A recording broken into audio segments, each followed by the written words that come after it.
So every once in a while, we have to do one of those things that we really don't want to, and we got to spend a little bit of money to make things a whole lot better. I'm Chad. Welcome back to the Dorky and 40 channel. Today, we're talking about fixing this thing up. More importantly, these gimbals. These are the first generation of the R9 Hall gimbals that are on here. You can see I have some custom 3D printed sticks and everything like that.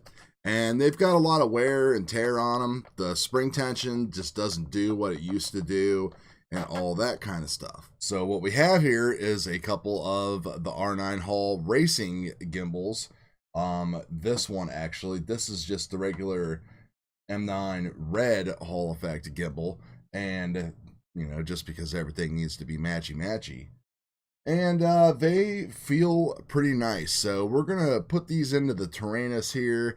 And pretty much, I think there's lots of reviews out there when these first came out and everything like that. But I just wanted to go over some changes in case you were thinking about doing something like that. You know, these are like a couple years old now, maybe a year and a half or whatever. And they're real crunchy and crusty and everything. But the race one, you know, I'll just take a quick look. It's pretty nice. And the regular Hall effect one in the red is pretty much the same. You know, this has the shorter throttle throw. Both of them have the modified cables on the inside with the glue and the way that they're routed. So that way they don't dangle and get in the way inside the actual Taranis. So that is pretty nice. Metal construction there instead of plastic. Of course, the gimbal is still plastic and everything like that. Real nice tension on them now. So I'm going to get these installed and taken care of. And then there's other things, of course, that we'll need to do after the fact. We'll have to go in through here and recalibrate the Taranis. And we'll also go ahead into like beta flight and flight 1. And we'll have to redo like our stick configurations and stuff like that, because the settings that I have now are kind of offset as far as the limits and the centering position. That way to compensate for the hulls going bad per se. So we're going to have to bring all that stuff back to center after we install these and calibrate them. So I'm going to go ahead and install them. Nothing new. I'll show you what they look like on the inside when I'm done and how much cleaner it is.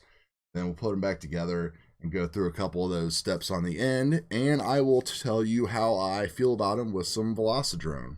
So there really wasn't a whole lot to talk about that anybody else hasn't on the install, but I did want to show you the differences in the cables so you can see how these harnesses just kind of hang loose there and flop around all over the place, and you have to route them correctly inside the Taranis to keep from binding up and everything like that. So that's one of the differences. The other thing is I was playing with my spring tension here to see if there was, I don't know, anything left. I like my sticks really stiff pretty much all the way and then just back them off a little bit. And, you know, they're still pretty stiff, but there's definitely, like I said, they just didn't center correctly and everything like that. So I have the new gimbals in already, and I've been flying with them and playing around with Velocidrone. And I will talk to you about them right now. Alright, so we got everything installed, went and did the calibration on the sticks in the Taranis, brought everything back to center. And now what I want to do is just kind of show you how far off everything was. So if we take a look here, we got my Betaflight Source 1 hooked up here to the configurator. And if we take a look here at the screen, you can see how far off all of this stuff is. And I'm going to go ahead and pull up what the settings actually look like in the Taranis. And you can see how far out I have my limits and my centering and everything else like that. So now this thing is calibrated, and now we have to go into beta flight and recalibrate all of that stuff to it. So all we're going to do is we're just going to start with the throttle, and I can see right now that my throttle, we'll go ahead and show you here, My throttle at the top, 201, that's good. At the bottom, needs to be adjusted a little bit, so I'm gonna go through and adjust that back down. So the top end looks good, so don't really need to touch that. So channel 2, our aileron and our roll, so we can see that I need to bring that way back in. So we can see here now everything is in the center where it needs to be. And if we take a look at the Taranis, you can see that you know, all of our center points are all at 0 now, and everything was perfectly centered in Betaflight. The limits and trims here are still, you know, kind of they're kind of all over the place. The throttle is really weird because, you know, we have such a shorter throw here. So just keep in mind, you'll need to do that with like every quad if you even do this anyway. Now with my Flight 1 quad, I actually didn't do anything because I had everything just set at 0 from the start.